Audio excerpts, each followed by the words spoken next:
thank you for invitation. And I'm happy to be here presenting some of the biomechanical studies that we have done so far. And today's talk is just the fundamentals of spinal biomechanics. I'll try to explain a brief biomechanical fundamentals within 15 minutes. This slide shows the outline of my talk. I'll be talking about functional spinal unit and vertebrae, intervertebral discs, facet joints, spinal ligaments in terms of biomechanics. So let's start with the functional spinal unit. It's a small motion segment, and biomechanical behavior of this small motion segments is actually similar to the whole spine. As you can see that the displacement load curve shows some biomechanical characteristic of the segment, and it varies along the spinal curve due to its consisting constructions, which are intervertebral disc, ligaments, and other components. When we have the center of gravity of the whole body above the selected functional spinal segment and anterior to the instantaneous axis of rotation, we can explain the free body diagram of a selected functional spinal unit. There are some external loads and internal loads. The external loads are the body weight and the flexion moment, and internal loads are the loads are created from the ligaments and the muscles, representing here with F, and compressive reaction force acting on the instantaneous axis of rotation. So this is a basic free body diagram of one functional spinal segment. So vertebral body compression strength. These graphs shows the different vertebra under loading, and it shows the compression strength. We can see the variety of the strength depending on the vertebra location, and this is mainly due to the vertebral size. Intervertebral disc has got three distinct parts: nucleus pulposus, annulus fibrosus, and cartilaginous end plates. And I'll be mostly talking about intervertebral disc biomechanics in this talk. It's an isotropic material and transmits loads uniformly across the end plate, vertebral end plates, and I will talk about this more in detail. This is just the fundamental information. And the loading that we are seeing at the intervertebral disc are the following: compressive, tensile, torsional, and bending. These are forces and moments that we are seeing during the physical activities.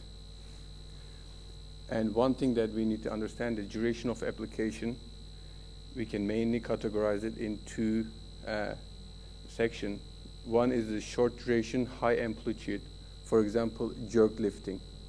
During a very short time, if we apply the very big load to the spine, that's one category. And we are seeing the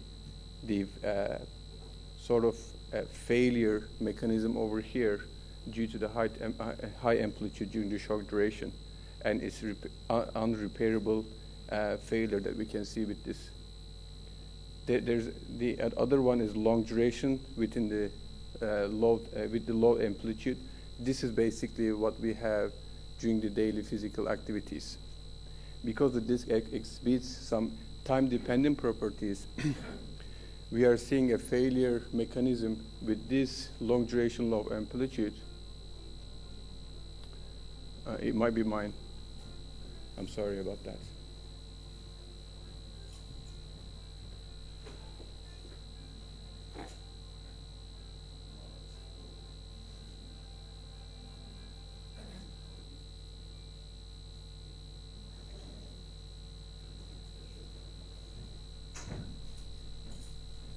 I never experienced this before. The speaker has got the phone ringing, so So I'm sorry about that. So the long duration, low amplitude is actually representing the normal daily activities, and the failure is totally different than what we are seeing in the short duration and high amplitude.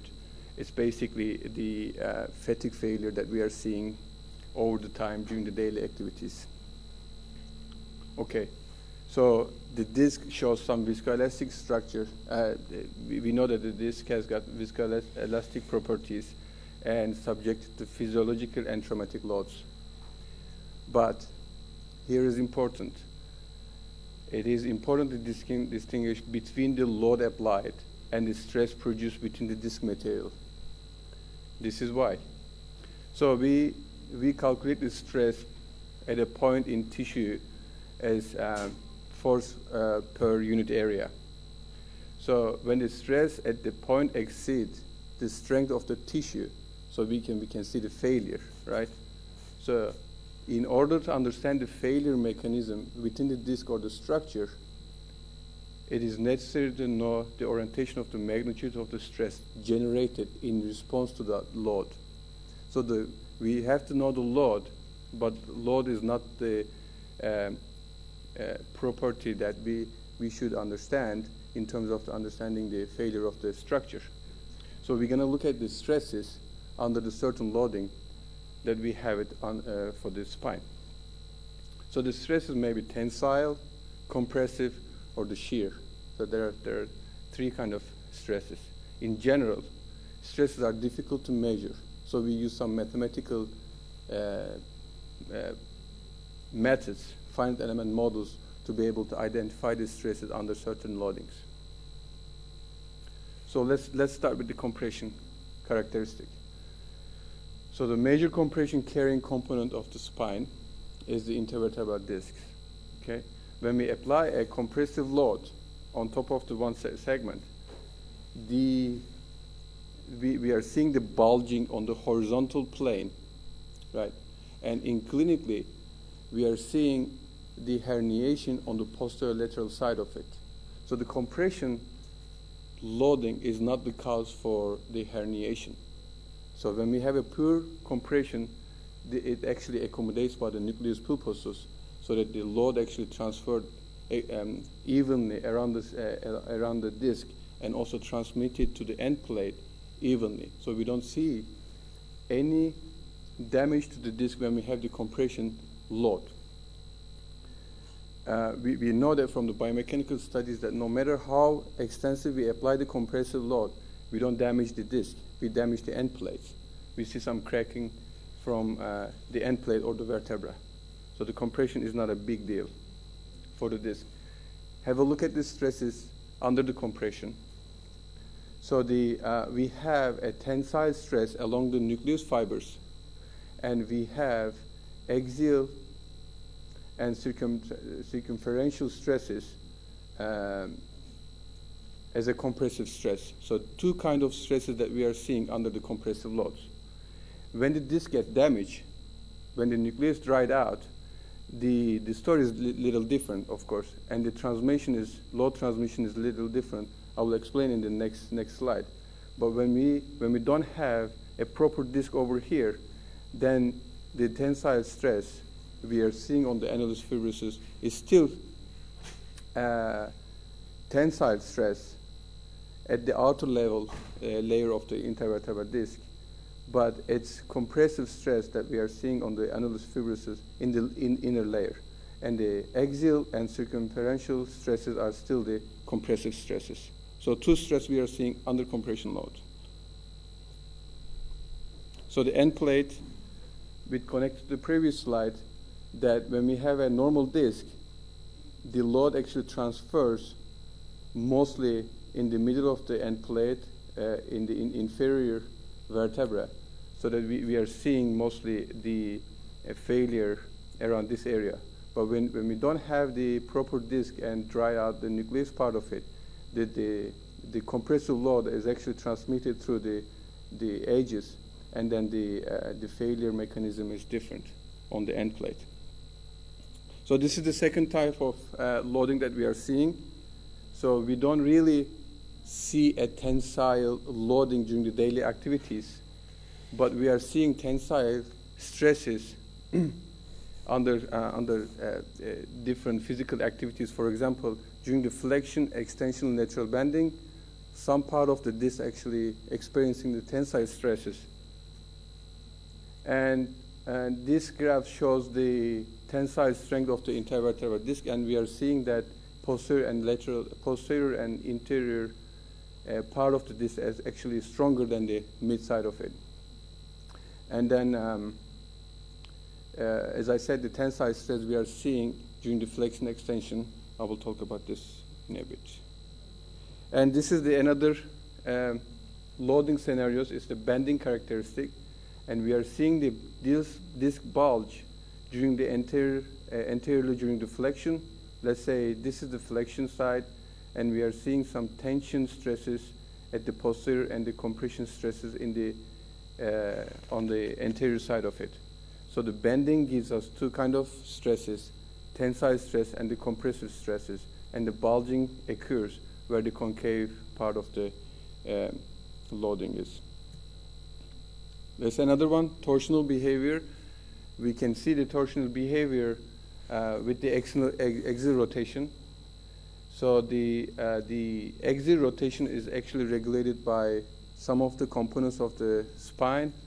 The articular process, facet joints, intervertebral discs, capsular and interspinous and supraspinous ligaments are actually controlling the torsional behavior of the spine. But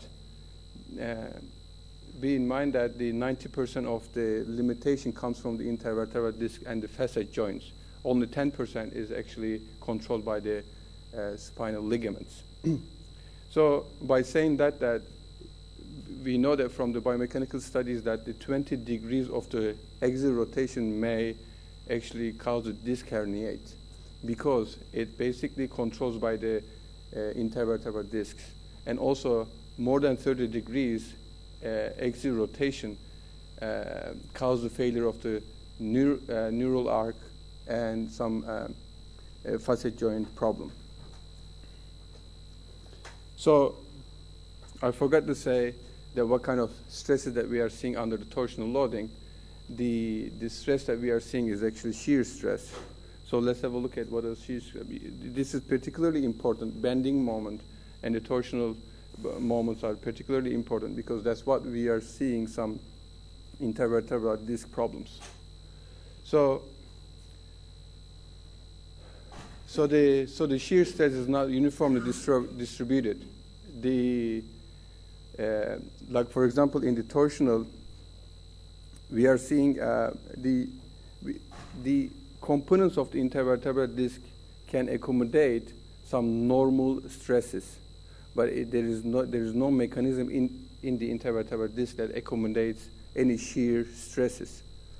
So by having said that, the shear stiffness in the horizontal plane is very high. It's about 260 Newton per millimeter. So that means that it's relatively rare for the annulus to fail clinically because of the pure shear stress. So we are seeing basically the failure in the intervertebral disc by having combination of bending, torsion, and tension stresses. Sorry, the combination of those loadings, bending, torsion, and tension. And as you can remember, we have stresses, tensile and compressive stresses during bending. We have shear stresses during torsion, and we have, again, compression and shear stresses during the tension. So this table is not clear, but it's not important. Just give you an idea that numerical values for stiffness properties for disc various physiological motions. So it varies because the discs are different. So as we said that the intervertebral disc is a viscoelastic material, and this graph shows some creep behavior of the discs. Grade 0 representing the normal disc. And when we apply the same amount of loading on the disc, we are seeing less displacement at the same time according to the other degeneration.